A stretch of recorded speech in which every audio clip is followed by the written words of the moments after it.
తిహార్ జైల్లో ఉన్నారు. ఇప్పుడు సిబిఐ కూడా ఢిల్లీ ముఖ్యమంత్రి అరవింద్ కేజ్రీవాల్ను అరెస్ట్ చేసింది. గతంలో కవితను ఈడీ అరెస్ట్ చేసి జైలుకు పంపించిన తర్వాత జైల్లోనే సిబిఐ అరెస్ట్ చేసింది. సేమ్ కేజ్రీవాల్ను కూడా అదేవిధంగా సిబిఐ ఇప్పుడు అరెస్ట్ చేసింది. ఢిల్లీ ముఖ్యమంత్రి కేజ్రీవాల్కు షాకుల మీద షాకులు తగులుతున్నాయి.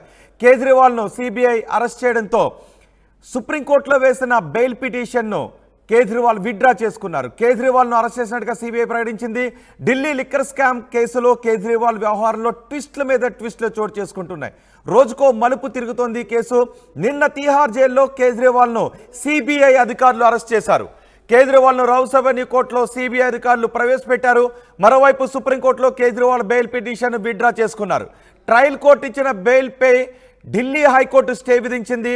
ట్రయల్ కోర్టు కేజ్రీవాల్కు బెయిల్ ఇచ్చింది. అయితే ఈడీ అధికారులు హైకోర్టును ఆశ్రయించారు. తమ వాదనలు వినకుండా ఏకపక్ష వాదనలు విని లోయర్ కోర్టు ట్రయల్ కోర్టు కేజ్రీవాల్కు బెయిల్ మంజూరు చేసింది. కాబట్టి కేజ్రీవాల్ బెయిల్ను రద్దు చేయాలి అంటూ ఈడీ హైకోర్టును ఆశ్రయించింది. దీంతో లోయర్ కోర్టు ఇచ్చిన బెయిల్ ఆర్డర్స్పై హైకోర్టు స్టే ఇచ్చింది. ఇది ఇలా ఉండగానే సిబిఐ అధికారులు కూడా కేజ్రీవాల్ను అరెస్ట్ చేశారు.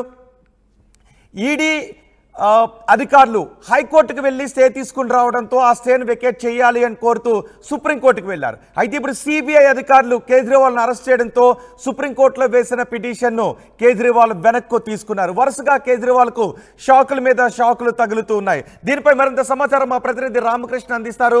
రామకృష్ణ, ఇప్పుడు ఈ కేసులో ఏం జరగబోతోంది? కవితను అరెస్ట్ చేసినట్టుగానే కవితను ఫస్ట్ ఈడీ అధికారులు హైదరాబాద్ వచ్చి అరెస్ట్ చేశారు. ఆ తర్వాత కోర్టులో ప్రొడ్యూస్ చేసిన తర్వాత జైల్లో ఉండగా సిబిఐ అధికారులు అరెస్ట్ చేశారు. ఇప్పుడు కేజ్రీవాల్ను కూడా సిబిఐ అధికారులు నిన్న అరెస్ట్ చేశారు. సో ఈ కేసులో ఏం జరగబోతోంది? ఇక కేజ్రీవాల్ కి రిలీఫ్ ఇచ్చేందుకు ఎన్ఫోర్స్మెంట్ డైరెక్టరేట్ సిబిఐ సిద్ధంగా లేదు అనేది ఇక్కడ క్లియర్ కట్ అవుతుంది. మరి ఎందుకంటే కేజ్రీవాల్ పాత్ర ఉంది. ఆయన ఈ కేసు నుంచి తప్పించుకునే ప్రయత్నాలు అయితే చేస్తున్నారు. విచారణకు సహకరించలేదు. చాలా ఫోన్లకి పాస్వర్డ్లు ఐఫోన్ పాస్వర్డ్లు అయితే చెప్పలేదు. MacBooks Apple MacBooks అయితే ఏవవుతున్నాయో వాటికి సంబంధించినటువంటి పాస్వర్డ్స్ చెప్పకపోవడం, వీటన్నింటినీ కూడా రికార్డెడ్ చేసింది మొత్తంగా కూడా ఎన్ఫోర్స్మెంట్ డైరెక్టరేట్ అలాగే సిబిఐ కూడా. మరి వాటిలో చాలా సమాచారం నిక్షిప్తమై ఉంది. వాటిని చెప్పకపోవడం వల్ల తాము విచారణ ముందుకు చేయలేకపోతున్నాం. కాబట్టి ఆయన్ని విడిచిపెట్టొద్దు, ఆయన విచారించాల్సి ఉంటుంది, మళ్ళీ కస్టడీకి తీసుకోవాలని సిబిఐ ప్రయత్నం చేస్తుంది.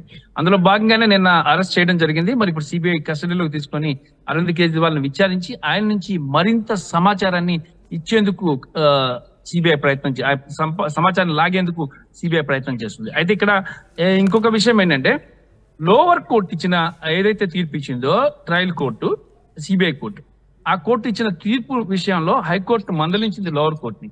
మీరు అసలు ఏమి చూడలేదు, అలాగే ఎన్ఫోర్స్మెంట్ డైరెక్టరేట్ ఇచ్చినటువంటి పేపర్లు చదివారా మీరు సరిగ్గా? ఆ పేపర్లో ఏముంది మొత్తం వాటన్నిటిని పరిగణలోకి తీసుకోకుండా మీ తీర్పు ఇచ్చారు, ఇది సహేతుకం కాదు అని చెప్పేసి అప్పర్ కోర్టు అయినటువంటి హైకోర్టు చెప్పింది. మరి ఈ నేపథ్యంలోనే లాయర్లు ఎవరైతే అరవింద్ కేజ్రీవాల్ లాయర్లు ఉన్నారో ఇమీడియట్ గా పై కోర్టుకి వెళ్ళారు, సుప్రీంకోర్టుకి. ఎందుకంటే కోర్టు ఒకవైపు కింద కోర్టు మందలిస్తూనే ఎన్ఫోర్స్మెంట్ డైరెక్టరేట్ హైకోర్టులో వేసినటువంటి పిటిషన్ పై విచారణ జరిగే వరకు కూడా స్టే ఎత్తివేసేది లేదు కింద కోర్టులో ఇచ్చిన బెయిల్ మీద అని చెప్పి హైకోర్టు క్లియర్ కట్ గా చెప్పింది.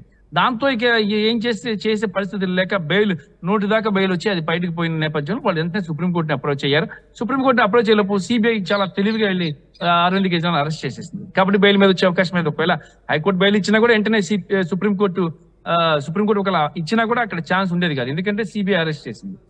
సో నెక్స్ట్ ఏంటంటే మళ్ళీ బెయిల్ పిటిషన్స్ అప్లై చేసుకోవాలి. లోవర్ కోర్టులో అప్పర్ కోర్టులో కూడా అప్లై చేసుకుని ఆయన బయటకు రావాల్సి ఉంటుంది. కాబట్టి ఏంటంటే ఈ కేసుని చాలా స్ట్రాంగ్ గా డీల్ చేస్తుంది ఎన్ఫోర్స్మెంట్ సిబిఐ. మరి ఎవరిని కూడా వదిలే ప్రసక్తి అయితే లేదని చెప్పేసి అధికారులు కూడా చెప్తున్నారు. మరి కవిత విషయంలో కూడా ఇదే స్ట్రాంగ్ గా ఉన్నారు. కవితకు కూడా బెయిల్ రావడం అనేది చాలా కష్టమని అనిపిస్తుంది ఇంత తొందరగా.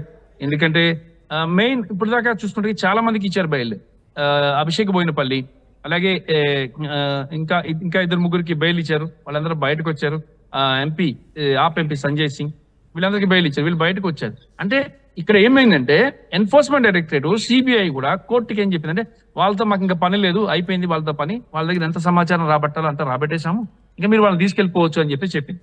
దాంతో ఇక ఏంటంటే వాళ్ళు వదిలేసారు. ఇక కోర్టు కూడా వాళ్ళకి బెయిల్ ఇచ్చేసింది. కానీ అరవింద్ కేజ్రీవాల్ విషయంలో కానీ కవిత విషయంలో కానీ అలా చెప్పట్లేదు ఎన్ఫోర్స్మెంట్ డైరెక్టరేట్, సిబిఐ స్ట్రాంగ్ గా చెప్తున్నారు వీళ్ళకి బెయిల్ ఇవ్వద్దు, ఇస్తే కేసును తారుమారు చేస్తారు, చాలా ఇన్ఫ్లుయెన్స్. కవిత విషయంలో ఇంకా స్ట్రాంగ్ వాదనలు అనిపించారు. ఆమె దానికి సంబంధించిన చాలా ఆధారాలు మా దగ్గర ఉన్నాయి. ఈడీ అధికారులు అదే చెప్తున్నారు, ఎట్టి పరిస్థితుల్లో వాళ్ళకి బెయిల్ ఇవ్వద్దు అని.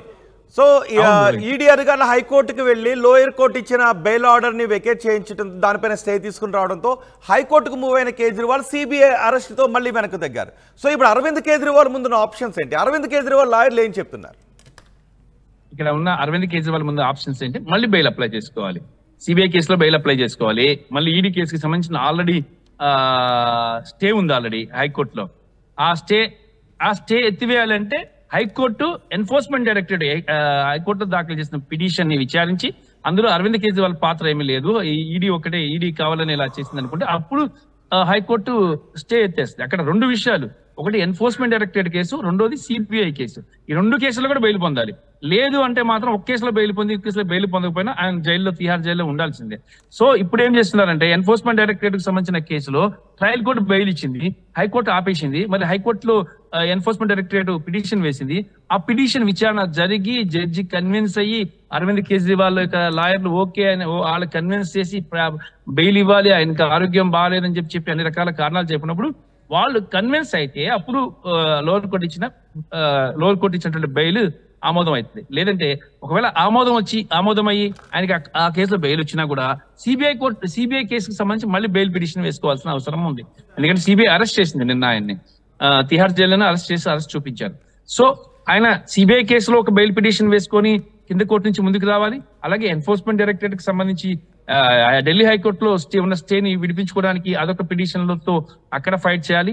ఈ రెండు చోట్ల ఫైట్ చేసి రెండు కేసుల్లో కూడా కోర్టు కన్విన్స్ అయితే మాత్రమే అరవింద్ కేజ్రీవాల్కి బెయిల్ వచ్చే అవకాశం ఉంది. ఒకటి. రెండో విషయం, ఆయన ఆరోగ్యానికి సంబంధించిన విషయంలో బెయిల్ వచ్చే అవకాశం ఉంది. ఆయన ఆరోగ్యం బాగాలేదని చెప్పేసి లాయర్లు చూపించడం, ఆయనకి హై బీపీ షుగర్ ఉన్నది కాబట్టి ఈ రెండింటిని బేస్ చేసుకొని బెయిల్ పొందడానికి మరొక అవకాశం అయితే ఉంది. ఆ యాంగిల్లోని రోహిత్ ఇప్పుడు అరవింద్ కేజ్రీవాల్ సంబంధించినటువంటి లాయర్లు విశ్వ ప్రయత్నం అయితే చేస్తున్నారు.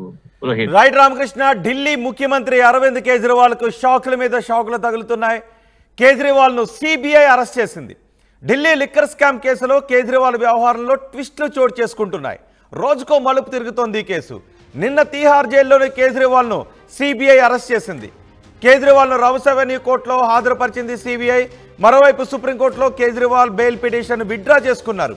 ట్రయల్ కోర్టు ఇచ్చిన బెయిల్ పై ఢిల్లీ హైకోర్టు స్టే విధించడంతో ఆ స్టేను సవాల్ చేస్తూ సుప్రీంకోర్టుకు వెళ్లారు కేజ్రీవాల్. అయితే లిక్కర్ కేసులో కేజ్రీవాల్ సిబిఐ అరెస్ట్ చేయడంతో ఆ పిటిషన్ను సుప్రీంకోర్టు నుంచి విత్డ్రా చేసుకుంటున్నట్టుగా సుప్రీంకోర్టుకు కేజ్రీవాల్ న్యాయవాది అభిషేక్ సింఘ్వి తెలియజేశారు. నిన్న తీహార్ జైల్లో కేజ్రీవాల్ను సిబిఐ అధికారులు ప్రశ్నించారు. కేజ్రీవాల్ స్టేట్మెంట్ను రికార్డ్ చేసుకున్నారు సిబిఐ అధికారులు. కేజ్రీవాల్ను కస్టడీకి ఇవ్వాలి అని ట్రయల్ కోర్టును సిబిఐ కోరింది. ఈ ఏడాది మార్చి 21న కేజ్రీవాల్ను ఈడీ అధికారులు అరెస్ట్ చేశారు. ప్రస్తుతం జ్యుడిషియల్ రిమాండ్లో కేజ్రీవాల్ ఉన్నారు. మే 10 నుంచి జూన్ 1 వరకు మాత్రమే మధ్యంతర బెయిల్పై ఆయన బయటకు వచ్చారు. ఎన్నికల క్యాంపెయిన్లో పాల్గొనడానికి ఆ సమయంలో మధ్యంతర బెయిల్పై బయటకు వచ్చారు. ఆ తర్వాత ఆయన మళ్ళీ తీహార్ జైలుకు వెళ్ళిపోయారు. బెయిల్ గడువు ముగిసిన వెంటనే జూన్ 2న తీహార్ జైలుకు వెళ్లారు ఢిల్లీ సీఎం కేజ్రీవాల్. ఇప్పుడు మళ్ళీ సిబిఐ అధికారులు కేజ్రీవాల్ను అరెస్ట్ చేయడంతో ఈ కేసులో కీలక పరిణామం చోటు చేసుకున్నట్టుగానే భావించాలి. ఇంకా ముందు ఈ కేసులో ఏం జరుగుతుంది అనే ఉత్కంఠ కనిపిస్తోంది.